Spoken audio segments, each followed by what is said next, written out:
నమస్తే, welcome to social post. నేను మీ మాధురి. ఈరోజు మనతో పాటు ఉన్నారు గట్టిపల్లి సురేష్ బాబు గారు, ఆధ్యాత్మికవేత్త. నమస్తే సార్. జై శ్రీమన్నారాయణ. సార్, అయ్యప్ప స్వామి మాలలో ఉండు బీర్ బాటిల్ తాగు, ఇది ఆచారంలో ఉందా? అసలు అయ్యప్ప స్వామి మాల వేసిన వాళ్ళు ఎలాంటి నియమాలు పాటించాలి? ఇక్కడ మనము నియమాల గురించి ఆలోచించుకుంటూ ఉంటే చాలా రకాలు ఉంటాయి. మనకి ఒక అయ్యప్ప స్వామి మాలనే కాదు, ఈరోజు చాలా రకాల అవేర్నెస్ వచ్చేసింది. ప్రతి స్వామికి మాల వేసుకుంటున్నారు. ఆంజనేయ స్వామి మాల వేసుకుంటారు, శివ మాల వేసుకుంటారు, వెంకటేశ్వర స్వామి మాల వేసుకుంటున్నారు, ఆంజనేయ స్వామి మాల వేసుకుంటున్నారు, ఇంకా యేసుప్రభు మాల కూడా వేసుకుంటున్నారు చాలామంది. యేసుప్రభు మాల, మేరీమాత మాలని చాలా మంది వేసుకుంటూ ఉన్నారు. అది వారి పిచ్చికి పరాకాష్ట అనుకోవచ్చు. అయితే ఇక్కడ మనకి ఏంటంటే ప్రతి స్వామివారికి లేదులేండి, పిచ్చి పరాకాష్ట కాదు. మాలలో కూడా హోమాలు, కొబ్బరికాయ కొట్టడం ఆచారాలు వాళ్ళకి ఉన్నాయి. పల్లకి ఊరేగింపు వాళ్ళకి ఉన్నది. పల్లకి ఊరేగింపు అవేర్నెస్ రావడం తప్పులేదండి. దేవునికి మాలేసుకుని తప్పులేదు, మనిషి మాలేసుకునే తప్పు. మా కులదైవం, మా ఇష్టదేవం అని చెప్పేసి కూడా పోయినోడికి విగ్రహాలు పెట్టి వాటికి మాలేసుకుంటారు చూసారా, అది తప్పు. దేవునికి ఏదో రకంగా ధ్యానం చేస్తున్నారు, ఇంకా మంచిది. ఇంకా మనకి ఈ జనరేషన్ లో కూడా ధ్యానం చేయడం కాదు, కానీ దానికి సంబంధించి ఎలాంటి ధ్యానాలు చేయాలనేది ఇంపార్టెంట్ అంటాను సార్ నేను. ఇక్కడ మాలేసుకోవడం అనేది సహజంగా దేనికి మాలేసుకుంటారంటే గ్రహరీత్యా దోషాలు ఎక్కువగా ఉంటే, అలానే ప్రకృతి నుంచి వచ్చేటువంటి దోషాలు ఎక్కువ ఉంటే, నవగ్రహాల్లో ఏ గ్రహం కూడా శోభ సరిగా లేకపోయినా, అనుకున్న కోరికలు ముందుకు వెళ్ళలేకపోయినా, మానసికంగా ఒత్తిడులున్నా, ఆరోగ్య సమస్యలున్నా, ఇవన్నీ కూడా ఏదైనా మొక్కుబడులున్నా, వీటితో పాటు పెద్దలకి ఇంట్లో ఏదైనా బాగాలేకపోతే, స్తోమత సరిగిపోకపోతే దేవునికి మొక్కుండి తగ్గుతుందని ఒక మన నమ్మకం ఉంది మనకి. అలాంటి ఏదైనా నమ్మకంతోనో, లేకపోతే పిల్లలు పుడితే మాలేసుకుంటాను, ఇలా మొక్కుబడులు ఉంటాయి చాలా వరకు. పిల్లలు సెటిల్ అయిపోతే మాలేసుకుంటాను, లైఫ్లో నేను సెటిల్ అయిపోతే చాలా బాగుంటుందను, ఏదో ఒక రకమైన సందర్భంలో కొంతమంది ఏం చేస్తారని మొక్కుంటారు. ఒక్కొక్కరు ఒక్కోలా మొక్కుంటారు. అందులో ఒకటి ఏంటంటే మనకి మానవుడికి ఒక మంచి ఇది ఎలా చెప్పాలో అర్థం కావట్లేదు కదా, మానవుడికి ఏంటంటే మంచి ఆలోచన ఉంటుంది. ఓకే, అది ఎలా ఉంటుందంటే, నాకు అన్నీ జరిగిపోతే నేను కాళ్ళు చేతులు ఇస్తాను మొక్కోడు, అవి మళ్ళీ రావు కాబట్టి. తలలీలాలు ఇస్తాను మొక్కుంటాడు, ఎందుకంటే అవి మళ్ళీ వచ్చాయి కాబట్టి. అలానే మాలలో పోయేదేం లేదు కదా, దీక్షే కదా, పెద్ద పెట్టుబడి ఏమి ఉండదు, అది పోయేదేం కాదు కదా, అందుకని మొక్కుంటారు. మానవుడికి ఏదైతే మళ్ళీ వస్తాయో, ఏదైతే తన నుంచి పోదో అవే మొక్కుంటారు. దేవుడికైనా సరే దేవుడి దగ్గర నుంచి వీరికి కావాల్సిన కోరికలు తీరాలి, కానీ వీరేం చేయాలనుకుంటారు అదే చేస్తారు, కానీ మనకి ఇబ్బంది కలిగించేటువంటి విషయాలకు మొక్కోరు. ఇది బాగా గుర్తుపెట్టుకోవాలి. ఇది ఈ మొక్కుబడులు వాటి గురించి పక్కన పెడితే, మనకి అయ్యప్ప స్వామి మాల వేసేటప్పుడు ఉండాల్సిన నియమాలు ఏంటి? మండల దీక్ష చేస్తారు, మండల దీక్షలో ఆ మండలం కాలంలో చేయాల్సిన పని ఏంటి? ఇప్పుడు మీకు అదే చెప్తున్నా. అంటే ఇన్ని రకాలు ఉంటాయి మాలల్లోనూ. ఇన్ని రకాల మాలల్లో కూడా ప్రతి దానికి కూడా దానికి సంబంధించినటువంటి విధానం, పద్ధతులు కొన్ని రకాల దీక్షల్లో ఉంటాయి. దాంట్లో ఒక్కొక్క స్వామివారికి ఒక్కోటి ఉంటుంది. దాంట్లో ఒకటి అయ్యప్ప స్వామివారికి ప్రత్యేకమైనటువంటిది. అయ్యప్ప స్వామివారి మాల అంటే దీక్ష తీసుకోవాలి అంటే దానికి 7 రోజులు తీసుకోవచ్చు, 11 రోజులు తీసుకోవచ్చు, అలాగే మండల దీక్ష తీసుకోవచ్చు. 41 రోజులు మండల దీక్ష ఉంటుంది. దాని తర్వాత దర్శన భాగ్యం అనేది లభిస్తుంది. ఈ యొక్క 41 రోజు కూడా వాళ్ళు వారి స్వయం పాకంతో వండుకు తినేటువంటి ఆచారం ఉంటుంది. ఒకటి భిక్షాటన ఉంటుంది, భిక్ష ధారణ ఉంటుంది, భిక్ష పఠనం ఉంటుంది. అంటే వారి సొంతంగా స్వయం పాకం చేసుకొని తినే విధానం ఉంటుంది. వారి స్వయం ప్రకారంగా చేసుకొని సొంత ఒక రూమో ఇల్లో తీసుకుని లేదా ఆలయాల్లో నిద్రించేటువంటి పద్ధతి ఉంటుంది. వారు అసలు ఇంటికి వైపు వెళ్లకుండా ఒక ధ్యానం ప్రకారంగా ఒక పీట వేసుకొని ఒక పీఠం మీద చేసుకుంటూ ధ్యానం చేసుకుంటూ ఉండేదానికి ఉంటుంది. అంటే మామూలుగా ఒకప్పుడు మాలలు వేసుకునేవారు ఎట్లా ఉంటుందంటే, ఎటన్నా వెళ్ళిపోయేవారు ఆ సముద్ర తీరానికి, లేకపోతే నదీ తీరానికి, లేకపోతే ఆలయాల్లో ఉంటూ అక్కడ స్వయం పాకం చేసుకుంటూ తినేవారు. ఇప్పుడు తర్వాత అయ్యప్ప స్వామి స్పెషల్స్ అని చెప్పేసి హోటల్స్ రావడం, వారికి శ్రమ తగ్గించడానికి ఎక్కడికక్కడికి అయిపోయినాయి. ఈ తర్వాత ఏమైందంటే వృత్తులు. ఒకప్పుడు ఏమయ్యేదంటే దేవుని ధ్యానాలు ఉండిపోయేవారు. సంవత్సరం మొత్తంలో ఒక నెల 15 రోజుల పాటు దేవుని ధ్యానంలో ఉండేవారు. ఇప్పుడు ఏమవుతుందంటే వృత్తులు, కుల వృత్తులు ఉంటాయి కొన్ని, వారు చేసే జీవన శైలి ఉంటుంది. ఇక మానవుడు ఏమవుతుందంటే ఎప్పటికప్పుడు మార్చుకోవడం జరుగుతుంది. ఈ వృత్తి ఎవరి వృత్తి వాళ్ళు చేసేసుకోవచ్చు, ఇబ్బంది ఏం లేదు.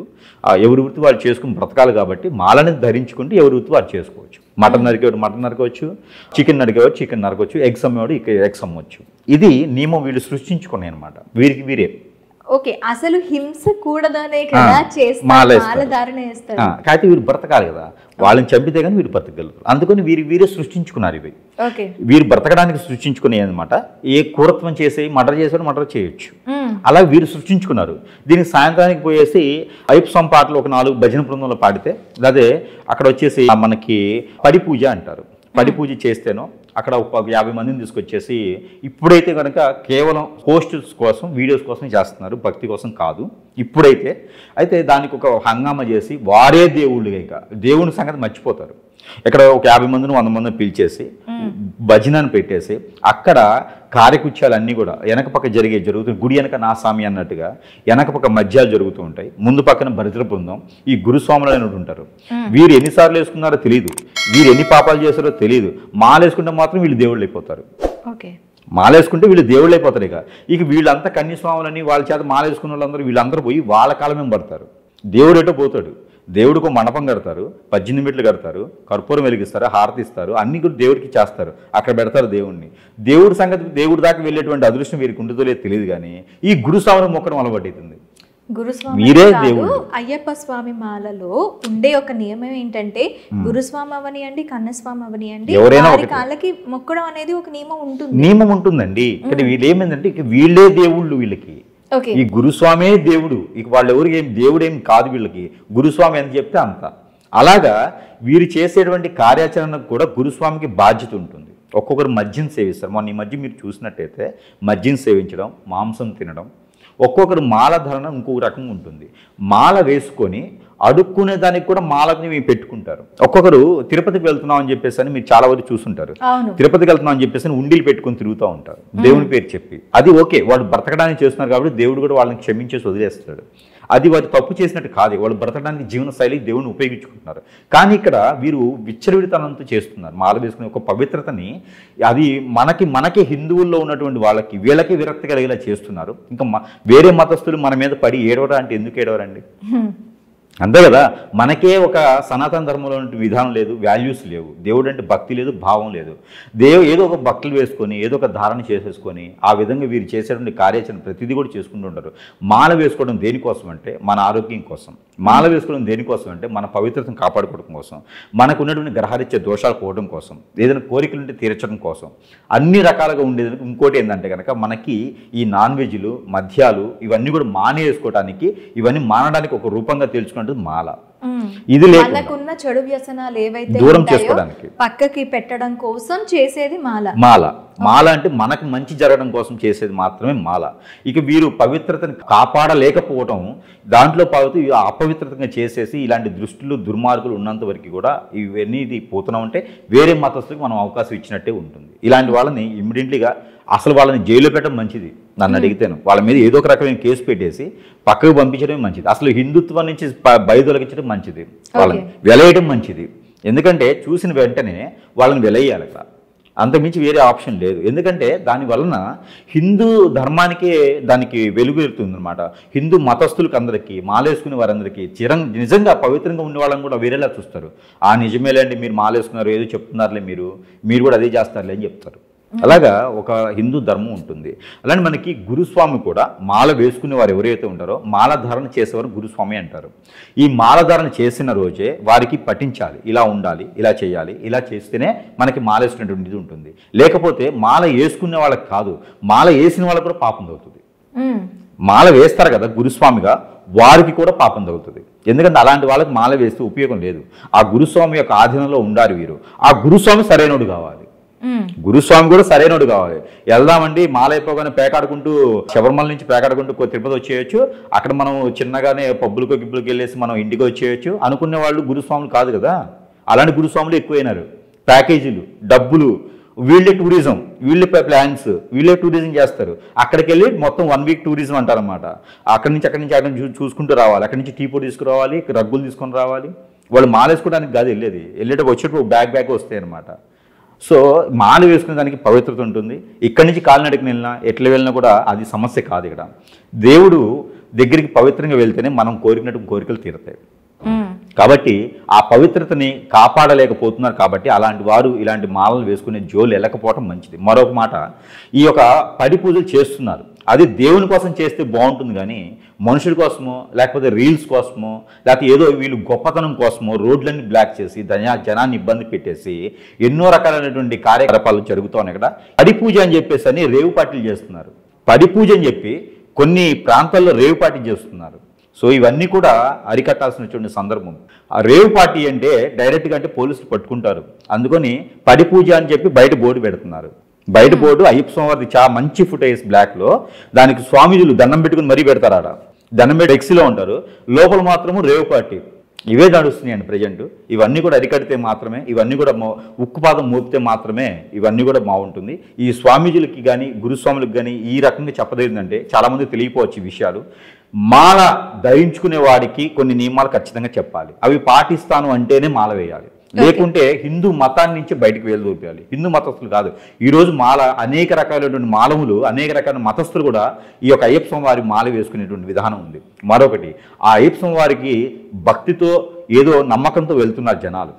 అక్కడ కూడా కొన్ని మధ్య చూసాం, బంగారము స్వామి బంగారం తీసేసి అక్కడ రోడ్డు గోల్డ్ పెట్టడం కానీ, మాలికలు ద్వారమాలికలు సంథింగ్ వాటిని తీసేసి మళ్ళీ లేదు పాలిషింగ్ ఇచ్చారు, తీసి మళ్ళీ పెట్టారు, మార్చలేదు. అది మనకు తెలిసింది మీడియాలో. అక్కడ జరిగిన స్టోరీ వేరే ఉందన్నమాట. ఇప్పుడు మీరు ఒకటి చిన్న గమనించి చెప్తే ఇక్కడ, అంటే దీనికి సంబంధం లేని విషయం. ఇప్పుడు అక్కడక్కడ మనకి డ్రగ్స్ పట్టుకుంటారు, మీకు ఐడియా ఉందా? ఎర్రచందనం పట్టుకుంటారు, ఐడియా ఉందా? ఎంత పట్టుకుంటారండి? మహా అయితే చెప్పండి మీరు, 1 కిలో 2 కిలోలు పట్టుకుంటారు. కానీ దాని వెనక కొన్ని లారీలు వెళ్తాయి, పట్టుకునేది మాత్రం 2 కిలోలు, వీళ్ళ కళ్ళు నీళ్ళు త్రోవడానికి మాత్రమే. దాని వెనక కొన్ని లారీలు వెళ్తూ ఉంటాయి, దాంట్లో అందరికీ కమిషన్ ఉంటుంది, సమానత్వంగా ఉంటుంది. పొలిటీషియన్స్కి ఉంటుంది, దాంట్లో అన్ని రకాల సమానత్వం ఉంటుంది. అట్లానే ఇక్కడ వీరు మనకి కళ్ళు నీళ్లు త్రోవడానికి ఈ బంగారం తీసి పాలిష్ పెట్టారని చూపించడానికి మాత్రమే అది. అక్కడ ప్రభుత్వాల చొరవ ఉంది, అక్కడ పాలక మండలి చొరవ ఉంది, జనాలు వెళ్తున్నారు కదని చెప్పేసి విచ్చలవిడితనంతో వ్యాపారాలు చేస్తున్నారు ఈ రోజున. ఒక హిందూ దేవాలయాలు ఈ రకంగా ఉన్నాయన్నమాట. 1000 రూపాయలు డబ్బులు ఇస్తే డైరెక్ట్ దర్శనం చూపిస్తారు, మీకు 10,000 రూపాయలు డబ్బులు ఇస్తే వాళ్ళకన్నా ముందు గర్భగుళ్ళు కూర్చోబెడతారు. ఇంక 1 కోటి రూపాయలు ఇస్తే అక్కడ అయ్యప్ప స్వామివారిని తీసి పక్కన కూర్చోబెట్టి అక్కడ కూర్చోబెట్టి దండేస్తారు వీళ్ళకి. అట్లా ఉంది పాలక మండలి ఈ రోజున. పాలక మండలి మారాలి, ప్రభుత్వాలు కూడా మారాలి. ప్రభుత్వాలు కూడా అసలు ప్రభుత్వాలు ఎందుకు చొరవ చేసుకోవాలి ఆలయాల గురించి? ప్రభుత్వాలు చొరవ చేసుకునే అవసరం లేదు కదా. దానికి పీఠాధిపతులు ఉన్నారు, స్వామీజీలు ఉన్నారు, ఎంతో తెలిసినటువంటి వేదాలు వల్లేసినటువంటి చాలామంది మేధావులు ఉన్నారు. వీళ్ళందరూ కూడా పాలక మండలి చేసుకుంటే కొంత బాగుపడుతుంది. అంతేగాని ఎవరో తెలియని చదువు లేని మూడో క్లాస్ చదివిన ప్రతి ఒక్కరు కూడా వాడి నాయకుడు అయితే వాడిని తీసుకెళ్లి డబ్బులు ఇచ్చాడు, పార్టీ ఫండ్ ఇచ్చాడు అని చెప్పి తీసుకెళ్లి ఆలయాల్లో కూర్చోబెడితే ఇలాంటి దరిద్రాలే ఉంటాయి. వాళ్ళే అట్లా చేస్తున్నప్పుడు ఇప్పుడు కొన్ని ఆలయాలు మీరు చూడండి, కొన్ని కాటేజీల్లో పేకాట ఉంటుంది, కొన్ని కాటేజీల్లో బాటిల్స్ ఉంటాయి. ఎన్ని రాలేదు మనకి ఇలాంటి యూసెస్? ఇవన్నీ కూడా రావడానికి కారణం ఎవరు? ప్రభుత్వాలు, ప్రభుత్వ వైఖరి, తర్వాత డబ్బులు, కొమ్ము కాయటమే కదా. అసలు సనాతన ధర్మం గురించి తెలియనటువంటి వాళ్ళందరినీ తీసుకెళ్ళి పాలక మండలిలో చెప్పటం ఏంటండి? పాలక మండలి పదవులు ఇవ్వటం ఏంటి? అసలు ఎవరు వాళ్ళంతా? దేనికి అర్హులు? అర్హత అయితే ఉండాలి కదా. చదువు రానివాడు మనకి పాఠాలు చెప్తాడా అండి? అలానే దేవుని దగ్గర ఎందుకు ఉంచాలి వీళ్ళని? అచ్చులు వారు లేరా? ఎంతోమంది వేదాలు లేరా? వాళ్ళందరినీ కూడా తీసుకెళ్లి పాలక మండలి కూర్చోబెడితే ఎంత విలువ ఉంటుంది? అలా చేస్తే ఇలాంటి దానికి బీరు బాటిల్ తాగాడు అంటే వాడికి అవగాహన లేదు, వాడికి చెప్పేటువంటి మనుషులు లేరు, కాబట్టి వాడు ఇంకేదైనా చేస్తాడు. వాడి తప్పు కాదది, మన తప్పు కూడా ఉంది అందులో. ఎందుకంటే ఎలా ఉండాలి అన్న అవగాహన వాడికి చెప్పలేదు. మాల వేసినప్పుడు గురుస్వామి చెప్పలేదు. ఎందుకంటే ఒక పర్సన్ కలిసి 10,000 రూపాయలు ఆయనకు వస్తాయి. ఎందుకంటే టూరిజం ప్యాకింగ్ పెడతాడు కదా, ఈ రోజుల్లో టూరిజం పెడతాడు. గురుస్వామి టూరిజం, ఆయనే మొత్తం కర్మ క్రియ కర్త ఆయనే ఉంటాడు. పాపం ఆయన కాబట్టి ఆయన జైల్లో పెట్టాలి ముందు, అంతే. స్వామి పాపం కాదు కదా. ఇప్పుడు గురుస్వామి అనేది మాల వేస్తున్నాడు, ఇక వాడికి వాడే మాల ధరించుకొని ముందు అవుతున్నాను నేను బ్యాకాడాడుతా అంటే వాడి కర్మది, వాడికి ఏం చేయలేరు. వాడు పిచ్చోడు అన్నట్టుగా వాడిని తీసుకెళ్లి వైజాగ్లోనో లేకపోతే ఎర్రగడ్డలోనో పెట్టాలి వాడిని. ఇంక వాడు పిచ్చోడు అన్నట్టు, వాడు ఏ బట్టలు వేసుకోకపోయినా వాడు ఇంకా రెండో అఘోరం అనుకోవాలి వాడిని. కాకపోతే గురుస్వామి మాల ధరించేటప్పుడు ఖచ్చితంగా నియమాలు చెప్పాలి, ఆ నియమాలకు తగ్గట్టుగా పాటించుకోవాలి. రీల్స్ కోసమో వీడి పబ్లిసిటీ కోసమో వీడి గురుస్వామి అని చెప్పేసని డబ్బుల కోసమో చేయకూడదు. ఇది వ్యాపారంగా చేయకూడదు. భక్తిని భక్తి భావంతో చేయాలి. వ్యాపారం చేయాలంటే చాలా రకాలు చేసుకోవచ్చు, కానీ భక్తి భావంతో భక్తి ముసుగులో వ్యాపారాలు చేస్తే ఇలాంటి అరాచకాలు జరుగుతాయి. హిందూ మతానికి వల్లింపు తెచ్చేటువంటి విధానాలు అయితే ఇవి ఉన్నాయి. Okay sir, thank you.